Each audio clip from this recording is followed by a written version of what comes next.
Good evening, my brothers and sisters in Jesus Christ. I'm Pastor James Barnes here at the Tabernacle of Faith, where everybody is somebody. We are currently located at 1936 16th Street, Northeast Hickory, 28602. If you ever want to stop by and visit us and come in and fellowship with us, we have our Sunday services at 10:45. We also have Sunday night youth at 6 o'clock. We do have a Bible study through the week on Wednesdays at 7 o'clock, and we have our children's at 6:30 on Tuesday. We about got the doors open every day for you, but the kingdom's door is always open. Amen. So we just thank you for joining and thank you for the hits and hope that something has been said to bless your heart. We're going to continue our teaching on the tabernacle. And as we've seen over the last couple of days, we've seen the teaching of the covering that goes over the tabernacle that God had set some articles in. We looked at the four different coverings, and those four different coverings was dealing with the earth. Number 4 deals with the earth, and it deals with God's goodness and God's redemptive power that He was working in the life of the children of Israel, that He's also working in the life of the peoples today through Jesus Christ.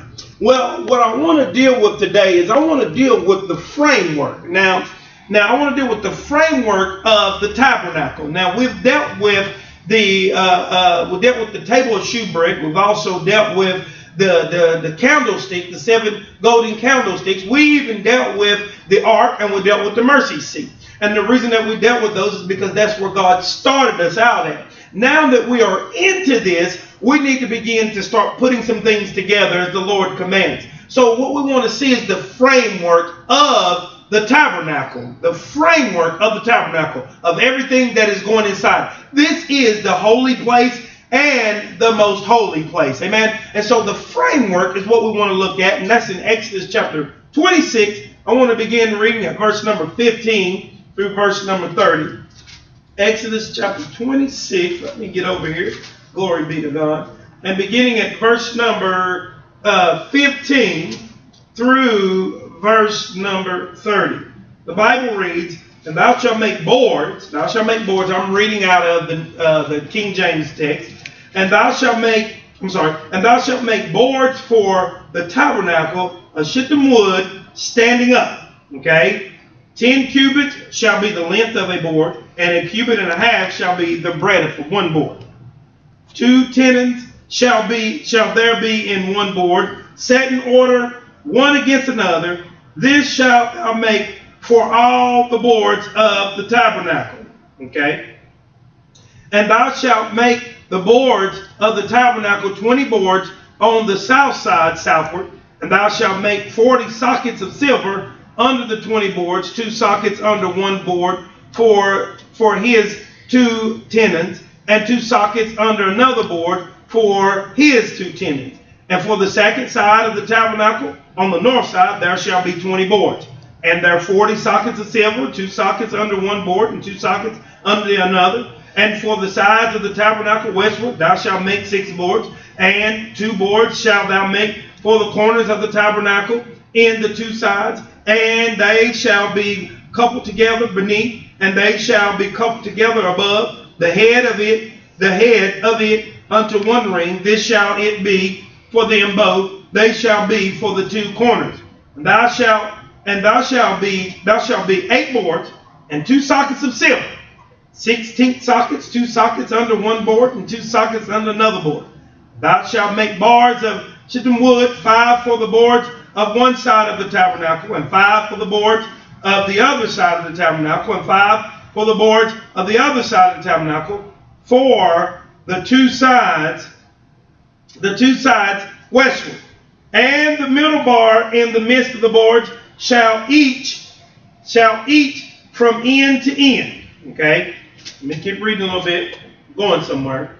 And thou shalt overlay the boards with gold, and make the rings of gold for places for the bars, and thou shalt overlay the bars with gold, and thou shalt rear up the tabernacle according to the fashion thereof, which showed thee in the mount. So here we have God showing Moses the framework of the tabernacle. And I want to pay attention to something here that I said from the beginning when we started this. In verse number 30, God says, you ought to rear this up from the fashions of which I showed thee in the mount. And remember, I told you that God showed Moses this vision of this first.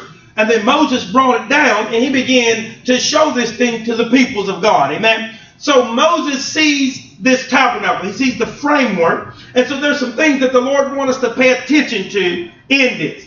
The first thing I want us to know that this is personal. That this tabernacle is personal. It is, I call it the revealing of Jesus. The revealing of Jesus. It's personal to God. So what are some things that we need to pay attention to? I just read out of those verses. We need to pay attention to the grace of God. We need to pay attention to the grace of God in which God has built this tabernacle upon grace. Amen. And then we also need to pay attention to the two natures in one. The two natures in one. Okay. The two natures in one. So what are the two natures that are in one? The Bible speaks about gold, this wood, okay, that is to be overlaid with gold. Well, gold represents the deity, represents the deity of God. And then the wood represents humanity. So we see two natures in one. Okay? And that's one thing that God wants us to pay attention to, is that we might be able to see that Jesus Christ is fully God and fully man. Glory be to God. He's fully God and fully man. And so here Moses is. He's looking at the tabernacle going up, and he's looking at a fully God and a fully man. Amen. In the life of Jesus Christ. And so now we see the shadow, glory be to God, of what is to come, which is Jesus Christ, our Lord and our Savior. So I want to deal with the first part of him being fully God. Him being fully God. Now I got some scriptures that we're going to turn to that we want to deal with. The first scripture I want us to look at is in Colossians. Colossians chapter 1. Now I'm going to read this off of my pad here. Colossians chapter 1, still dealing in the King James. Colossians 1 and verse number 15. This is what it says. Who is the image of the invisible God, the firstborn of every creature. He who is the image of the visible God. What is he saying? Jesus Christ is God. So he is fully God. This is that gold that should overlay, watch this, humanity, that should overlay the flesh, that should be seen out of Christ's life. That he is the image of the invisible God. Let's look at another passage of scripture here. In John, we're going to go over to John chapter 1. John chapter 1, and I really like John chapter 1 and what it says here. John 1, verse number 1 says, in the beginning was the Word. And the Word was with God, and the Word was God. Okay? Now, when you get down to verse 14, it says, and the Word was made what? Flesh. Okay, so in the beginning was the Word, and the Word was with God. So in the beginning, the Word was God. In the beginning was God. Amen. He's forever been and forever will be. So in the beginning was God. Now, the writer begins to tell us that God became flesh. Oh my goodness. So in the beginning was the Word. So we see that he was fully God before he was man. Amen. Glory be to God. And it says, and the Word was made flesh, and it did what? It dwelt among us. But it doesn't stop there. It doesn't stop there. Over in 1 John, let me get on over here to 1 John chapter 5. 1 John chapter 5, beginning at verse number 7. This is what it says. For there are three that bear record in heaven of Jesus Christ. There's three that bear record in heaven. The Father, watch this, the Word, glory to God, and the Holy Ghost. What is he saying? The Father. So we can look around at creation and see the Father. We can look around and see that we have a world that is spinning in space, but still yet we ain't spinning in our head. Come on, talk to me about it. That's a God that can bring balance to that. So we have the Father. He bears witness because of the creation, bears witness to the holiness and the righteousness of the Father, which is inside of Jesus Christ, which is in himself. Amen. So it says, the Father, he says, the Word. Now the Word, this is the living Word. They call it the word breathed. Glory be to God. The living word. In other words, when you think about the Bible is the #1 most selling book ever in all the world.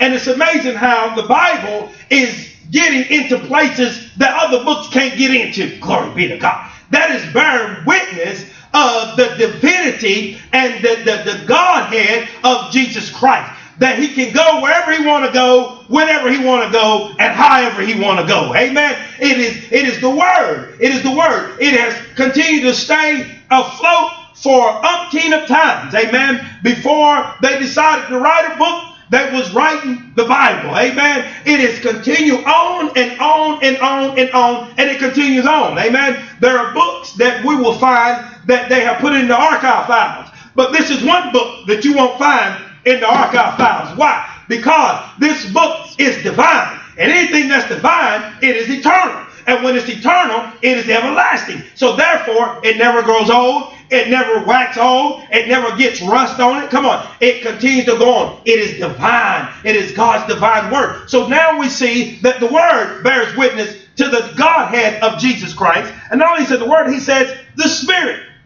The Spirit. This, to me, is all of the unexplained miracles that you can't explain. Is the Spirit showing himself. Amen. It is God showing that there's a God in this universe. There's a God in this world. Amen. And his name is Jesus Christ, the hope of glory. Amen. God in the flesh. Amen. And so, therefore, these unexplained healings, amen, is Jesus Christ. Amen. Performing, amen, miracles throughout this world and throughout our lives. Amen. And we look into the word of God and we see the miracles of God in there too. But we see the miracles of God working. I've seen people healed with cancer before my own eyes. Amen. Glory be to God. Sicknesses have to flee. Amen. Diseases having to flee. Amen. Arthritis having to flee. Amen. God is doing this thing. And that proves that Jesus Christ, amen, is to bear, that the word, the Spirit and creation bears witness that Jesus Christ is divine and he's God all by himself. But it doesn't stop right there. It also says that not only heaven bears witness that Christ is divine, it also reads, let's read, it says, and there are three that bear witness in the earth: the Spirit, the water, and the blood. Okay, there's three that bear witness in heaven: the Father, the Word, and the Spirit. And there's three that bears witness in the earth. That bears witness in the earth. That is the Spirit. Come on, that is the water, and that is the blood. Amen. So what is he saying here? The Spirit bears witness in the earth. So that means that in order for us to know that Jesus Christ is God, come on, he is the Father, come on, he is of the Godhead, amen, then there has to be a witness in the earth. Now, the Bible says that we are a wicked and perverse generation and seeking for a sign. But I thank God that he gives signs. Amen. Glory be to God. Even in the wickedness, God's still showing grace, amen, that should abound in our hearts every day. And so therefore, we see here that in the earth, there ought to be signs of the divinity of God. There ought to be signs of the Godhead. There ought to be signs that Jesus Christ is God, the Lord of Lords and King of Kings, the hope of glory. Well, there is. In 1 Corinthians, it says the Spirit shall bear this witness. And in 1 Corinthians, we want to get over here and turn to 1 Corinthians. Let me get there. And I hope you got your Bibles and your pencils with you. Amen. I know sometimes I get to shooting it off at you, glory be to God. But that's one thing, you can pause it and write down notes and go back to it, amen. And let God bless your life, amen. That you can soak this in, amen. And you can begin to grow with us here at the Tabernacle of Faith. Well, in 1 Corinthians chapter 12, let's look at verse number 3. It says in 1 Corinthians chapter 12, it says, wherefore I give you to understanding that no man speaketh by the Spirit of God, calleth Jesus accursed. And that no man can say that Jesus is Lord, watch this, but by, come on, the Holy Ghost. Amen. So what is he saying here? The Spirit bears this witness where? In our hearts. He bears it in our heart. That's what makes people understand that Jesus Christ is God. Is that the Spirit speaks through our heart. And out of our heart, we say what? What did he say? Hey, that Jesus Christ what? Is Lord. Amen. And the person can't say Jesus Christ is Lord except the Spirit come on, begins to reveal that to them in their heart. It don't matter if they say Jesus Christ is Lord today. Wait a minute, watch this now. Well, I'm going to say, well, it don't matter. And then they turn around and say that he's not, because the fact of the matter is that when Jesus asked Peter, who do the people say the Son of Man is? He said, thou art, come on, the Christ, amen. And he said, Peter, he said, only way you would have known this is by my Father who has revealed it to you in heaven. And Peter went on to deny Christ Jesus. So therefore, we know that even a person who says that he's Lord today can only do it by the Holy Spirit. And if they say that he's Lord not tomorrow, they've just done the same thing Peter's done. Glory be to God. But they can only say it through the Holy Spirit. So the Holy Spirit does this thing in our heart, and it shows in the earth that he is God. Oh, glory be to God. You know, Yahweh. Come on, talk to me about it. Yeshua the Messiah. Yahweh means the Messiah. Hallelujah. Glory be to his name. And then also it says by water. By water. This speaks of the baptism. Now over in Matthew chapter 28, I'm going to jump on over there, amen, and give this to you. Matthew 28, I'm going to look at verse 29.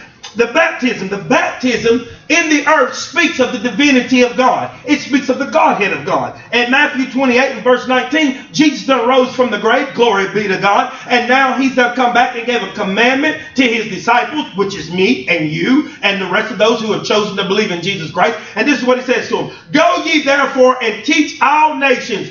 Watch this.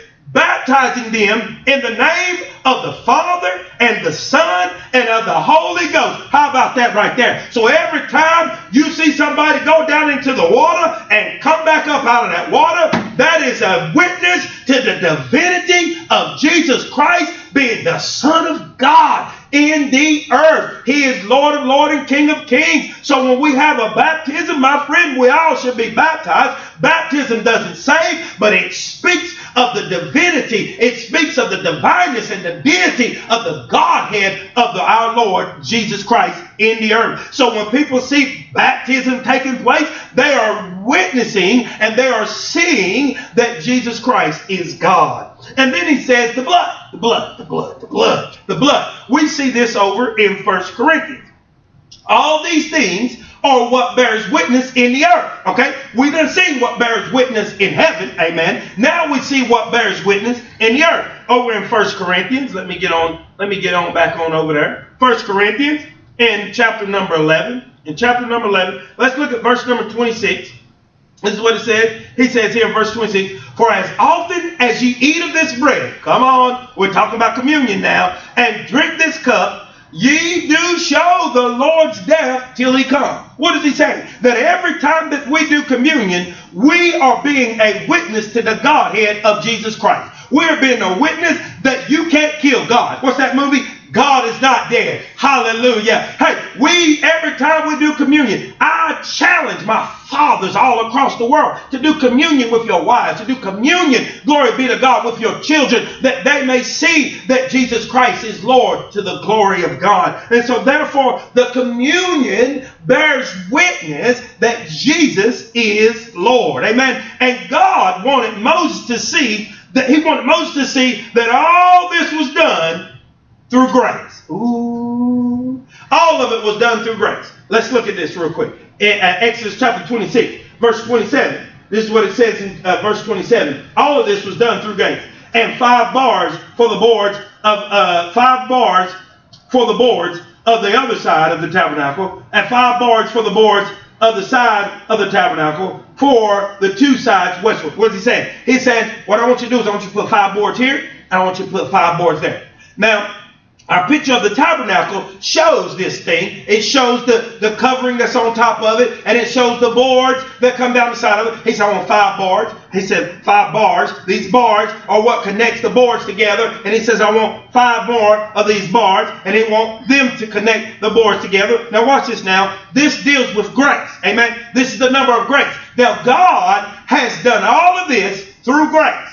He's done all this through grace. Now we've seen one nature. We've seen the divine nature of God. But I want to see the divine nature on grace, through grace, and then we'll look at the human nature. The divine through grace. So then he says here, the number 5 is the number of grace. Okay, God set the tabernacle, watch this, in verse 28, upon silver. He set it upon silver. You can look at verse 28. He set it upon silver. So what we see is we see grace, come on, standing in what? Redemption. Ooh, glory to God. We see grace standing in redemption, which is for me and for you. Being redeemed. God. Moses was looking at God redeeming the world in the tabernacle. And God is doing that through Jesus Christ. Amen. You ever heard that say that God is not through with me yet? I'm a work in progress. That's God redeeming. Amen. Redeeming our spirits, redeeming our minds, redeeming our heart. Amen. Every single day. His faithfulness is renewed day by day. God is faithful to you, my friend, just as well as he's faithful to me. God is faithful to you to continue to work redemption into your life every day. So there was 5 pillars at the east end of the holy place. This was called the tabernacle door. So that was 5 pillars at the door. Amen. And it's called the tabernacle door. So to come into the holy place, you've seen these 5 pillars. Glory be to God. What did you see? Grace. Ain't that something? To walk through the door of grace, amen. To walk through the door of grace, amen. And then to come in and take part of the shewbread, the communion with God, amen. Glory be to God. But this is very interesting to me because 5 represents the number of grace. And then God sets these 5 bars. And then he sets these 5 pillars that represent the grace that he has given. And this reminds me of Isaiah chapter 9 of the 5 wonderful names that they have given God, given our Lord Jesus Christ. You know what it says in Isaiah chapter 9? Let me get on over there real quick. Glory be to God. I got it written on my paper, but I love reading the word of God. Amen. And just giving it to you straight out of the word of God. Isaiah chapter 9. I'm going to look at verse number 6. It says, for unto us a child is born. Come on. Unto us a son is given, and the government shall be upon his shoulder, and his name shall be called. Watch this. Wonderful. Counselor. Mighty God. Everlasting Father and Prince of Peace. 5. God has given us grace through Jesus Christ. And therefore, we see the grace of God in Christ Jesus, who is fully God, representing our Heavenly Father in this earth. And the last thing that we wanted to look at is that he was all man. He was all man. Over in 1 Timothy, let me get on over there. 1 Timothy chapter 2, 1 Timothy chapter 2 and verse number 5. This is what it says. It says, let me read verse number 4. Who will have all men to be saved and to come into the knowledge of truth? Jesus Christ. Come on. God our Savior. I want to back up and read verse number 3. It sounds good. For this is good and acceptable in the sight of God our Savior, who will have all men to be saved and to come into the knowledge of the truth. For there is one God, one mediator between God and men, the man, Christ Jesus. He is God and man. Moses was looking at 2 natures in one, standing in grace upon redemption of this world. Thank you for joining me here at the Tabernacle of Faith.